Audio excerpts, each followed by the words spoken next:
Save Aravalli എന്ന മുദ്രാവാക്യമുയർത്തി വ്യത്യസ്തമായ campaign സംഘടിപ്പിച്ചിരിക്കുകയാണ്. നമുക്കറിയാം, ലോകത്തിലെ ഏറ്റവും പഴക്കം ചെന്ന പർവ്വത നിരകളിലൂടെ ശേഷിപ്പ് ഉള്ള ഒരു രാജ്യമാണ് നമ്മുടെ.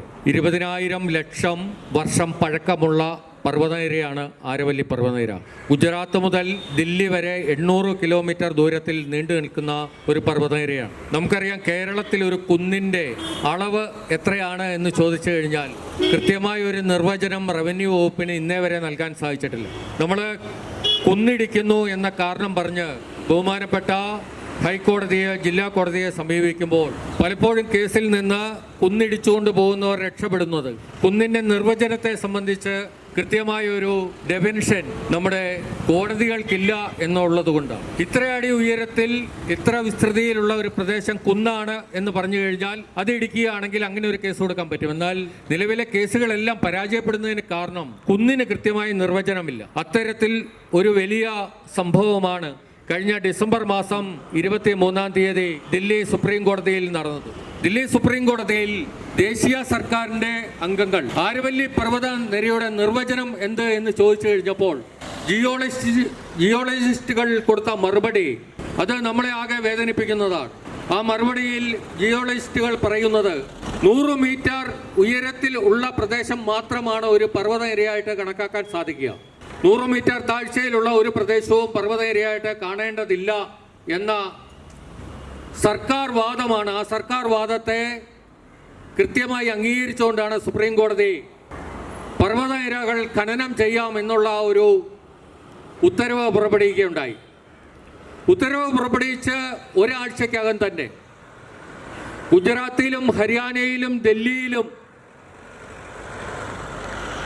രാജസ്ഥാനിലും കർഷകരും രാഷ്ട്രീയ നേതൃത്വത്തിലുള്ള ആളുകളും പ്രക്ഷോഭ പരിപാടികൾ സംഘടിപ്പിച്ചു. ആ പ്രക്ഷോഭ പരിപാടിയുടെ ഒരാഴ്ചക്കാലം പിന്നിട്ട് കഴിഞ്ഞപ്പോൾ സുപ്രീം കോടതി സ്വമേധയാ കേസ് വീണ്ടും പരിഗണിക്കുകയാണ്. അങ്ങനെ സുപ്രീം കോടതി അടിയന്തരമായി ആരവല്ലി പർവ്വതനിരകളെ കുറിച്ചുള്ള വിധി അത് പുനഃപരിശോധിക്കുന്നതിന് വേണ്ടി നിർദ്ദേശിക്കുകയും 23-ാം തീയതി കൊടുത്തിട്ടുള്ള വിധി താൽക്കാലികമായി സ്റ്റേ ചെയ്യുന്നു എന്ന് സുപ്രീം കോടതി പറഞ്ഞ ഒരു ഘട്ടത്തിലാണ് രാജ്യത്തെമ്പാടും ആരവല്ലി പർവ്വതനിരകൾ എന്തുകൊണ്ട് സംരക്ഷിക്കണം എന്നതിനെ സംബന്ധിച്ച് ഇത്തരത്തിൽ ചെറുതും വലുതുമായ ഒരു പരിപാടികൾ സംഘടിപ്പിക്കുന്നു. അതിൽ കേരളത്തിൽ ഏറ്റവും ആദ്യമായി നമ്മുടെ പഞ്ചായത്തിൽ ഇത്തരത്തിൽ വ്യത്യസ്തമായ ഒരു പരിപാടി സംഘടിപ്പിക്കാൻ സാധിച്ചു എന്നുള്ളത് ഏറെ സന്തോഷം നൽകുന്ന കാര്യമാണ്. നമുക്കറിയാം, പ്രിയങ്കരനായ ഒരു എഴുത്തുകാരനുണ്ട്, നമ്മുടെ ജില്ലക്കാരനാണ്, ഉരുളികുന്നകാരനാണ്,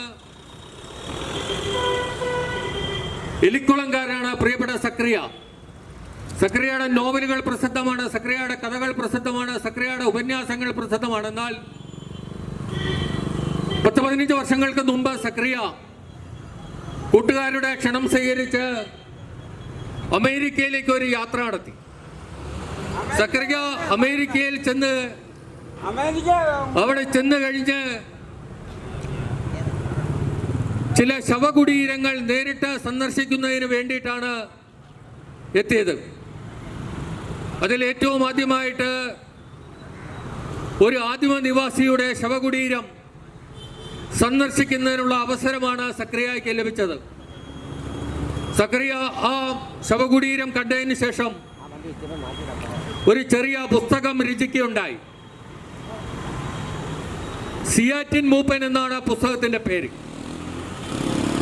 സിയാറ്റിൻ മൂപ്പൻ എന്ന് പറയുന്ന പുസ്തകം കേവലം 63 പേജുകൾ മാത്രമുള്ള ഒരു ചെറിയ പുസ്തകമാണ്. ആ പുസ്തകത്തിൽ അമേരിക്കക്കാരനും ഇന്ത്യക്കാരനും തമ്മിൽ യാതൊരു വ്യത്യാസവുമില്ല, അമരേന്ത്യൻ ആണ് ഇന്ത്യക്കാർ, ഭാരതീയർ എന്ന് ആ പുസ്തകത്തിൽ സ്ഥാപിക്കുന്നുണ്ട്. ആ പുസ്തകത്തിന്റെ ചുരുക്കം എങ്ങനെയാണ്: വെള്ളക്കാർ തൻ്റെ ആധിപത്യം ഉറപ്പിക്കുന്നതിന് വേണ്ടി സിയാറ്റിൻ മൂപ്പന്റെ ഗ്രാമത്തിലുള്ള ആളുകളെ ബന്ദികളായി വെച്ചുകൊണ്ട് ഈ പ്രദേശം ഞങ്ങൾ വീടുണ്ടാക്കുന്നതിനെടുക്കുന്നു, ഈ പ്രദേശം ഞങ്ങൾ മേച്ചിൽപ്പുറമാക്കുന്നതിന് വേണ്ടി ഉപയോഗിക്കുന്നു, ഈ പ്രദേശം ഞങ്ങൾ കുടിവെള്ളത്തിന് വേണ്ടി ഉപയോഗിക്കുന്നു. ഈ പ്രദേശത്ത് നിന്ന് നിങ്ങളുടെ ആളുകൾ മാറി താമസിക്കണമെന്ന് സിയാറ്റിൻ മൂപ്പനോട് വെള്ളക്കാർ തോക്കേന്തി പറയുമ്പോൾ സിയാറ്റിൻ മൂപ്പൻ ഇതെല്ലാം അംഗീകരിച്ചു കൊടുക്കുകയാണ്. ഒടുവിൽ സിയാറ്റിൻ മൂപ്പൻ വധിക്കുന്നതിന് ഏതാനും ദിവസങ്ങൾക്ക് മുമ്പ് വെള്ളക്കാരോടായി പറയുന്ന ഒരു കാര്യമുണ്ട്. ഞങ്ങളെല്ലാവരും പരിസ്ഥിതി പ്രവർത്തകരാകെ സിയാറ്റിൻ മൂപ്പനാണ് ലോകത്തിലെ പരിസ്ഥിതിയുടെ രക്തസാക്ഷി എന്നാണ് ഞങ്ങൾ പറയുന്നത്. ഇത് പറയുവാൻ കാരണം സിയാറ്റിൻ മൂപ്പന്റെ അന്ത്യകാലത്ത് സിയാറ്റിൻ മൂപ്പൻ ലോകത്തിനോടായി ചോദിച്ച ഒരു ചോദ്യമുണ്ട്. അത് പ്രിയപ്പെട്ട വിഷ്ണുനാരായണ നമ്പൂതിരി 4 വാക്കിൽ കുറിച്ചിട്ടുണ്ട്. നമ്മുടേതല്ലാത്ത കുന്നിനെ ചോലയെ നമ്മൾ പരസ്പരം വിൽക്കുന്നതെങ്ങനെ? നമ്മുടേതല്ലാത്ത കാറ്റിനെ പൂക്കളെ നമ്മൾ പരസ്പരം വിൽക്കുന്നതെങ്ങനെ? നമ്മുടേതല്ലാത്ത കന്നിനെ പക്ഷിയെ നമ്മൾ പരസ്പരം വിൽക്കുന്നതെങ്ങനെ? ഈ 4 ചോദ്യങ്ങളാണ് ചോദിച്ചത്. അതാണ് പ്രിയപ്പെട്ട മാക്സ് നമ്മളോട് പറഞ്ഞത്. കാർൽ മാക്സ് പറയുകയുണ്ടായി, ആഗോളീകരണവും അത് വരുത്തുന്ന ദുരന്തങ്ങളും നമുക്ക് ഒറ്റ വാക്കിൽ നിർവചിക്കാൻ പറ്റും. ആ നിർവചനം എന്ന് പറയുന്നത് മുതലാളിത്തം തണൽ വിൽക്കുവാൻ സാധിക്കുന്നു എങ്കിൽ തണൽ വിറ്റ് കാശാക്കേന്. അതിന് സാധിക്കാത്തത് കൊണ്ടാണ് മുതലാളിത്തം മരങ്ങൾ വിൽക്കാൻ തയ്യാറാവുന്നത് എന്നാണ്. അപ്പം അതുകൊണ്ട് നമ്മുടേതല്ലാത്ത കാറ്റിനെയും കുന്നിനെയും നമ്മുടേതല്ലാത്ത പൂക്കളെയും കന്നിനെയും നമ്മുടേതല്ലാത്ത പക്ഷികളെയും നമ്മുടേതല്ലാത്ത വായുവും ഒക്കെ വരും തലമുറയ്ക്ക് വേണ്ടി കരുതി വെക്കണം എന്നുള്ള ചെറിയ ആഹ്വാനമാണ് ഈ ചെറിയൊരു മീറ്റിങ്ങിൽ നിന്ന് ഞങ്ങൾ ലക്ഷ്യം വെക്കുന്നത്. നമുക്കറിയാം, ഇവിടെ ഒന്നും കുന്നില്ലാഞ്ഞിട്ടാണ് നിങ്ങൾ ആരവല്ലി കുന്നിന് എതിരെ സമരം ചെയ്യാൻ പോകുന്നത്, അവിടുത്തെ ഖനനത്തിനെതിരെ സമരം ചെയ്യാൻ പോകുന്നത് എന്ന് പലരും ചോദിക്കുകയുണ്ടായി. ഞങ്ങൾ ഇതുപോലൊരു പരിപാടി കലാകാരന്മാരെ സംഘടിപ്പിച്ച ഈ ഗ്രാമത്തിൽ വെച്ചതിന് ചില കാര്യങ്ങളുണ്ട്. അവശേഷിക്കുന്ന കുന്നുകളെങ്കിലും ഈ ഗ്രാമത്തിൽ നിന്ന് തുടച്ചു നീക്കപ്പെടരുത് എന്നുള്ള ഒരു അപേക്ഷയുടെ ഭാഗമാണ് ഇത്തരത്തിലൊരു മീറ്റിംഗ് ഇവിടെ സംഘടിപ്പിക്കാനുണ്ടായ കാരണം. അതുകൊണ്ട് ഭാവിയെ ഓർത്ത് നമുക്കറിയാം, നമ്മുടെ ജില്ലയിൽ ചില മോത്തിമാരുണ്ട്. മോത്തി എന്ന പേരുള്ള ഓമന പേരിലുള്ള ഒരു കക്ഷിയുണ്ട്. ഈ ജില്ലയിലെ ഏത് കുന്നുകൾ വേണമെങ്കിലും ഇടിച്ചുകൊണ്ട് ചെല്ലണം എന്ന് പറഞ്ഞാൽ 24 മണിക്കൂറിനകം ടോറസുമായി ചെന്ന് ഇടിച്ചുകൊണ്ട് പോകും.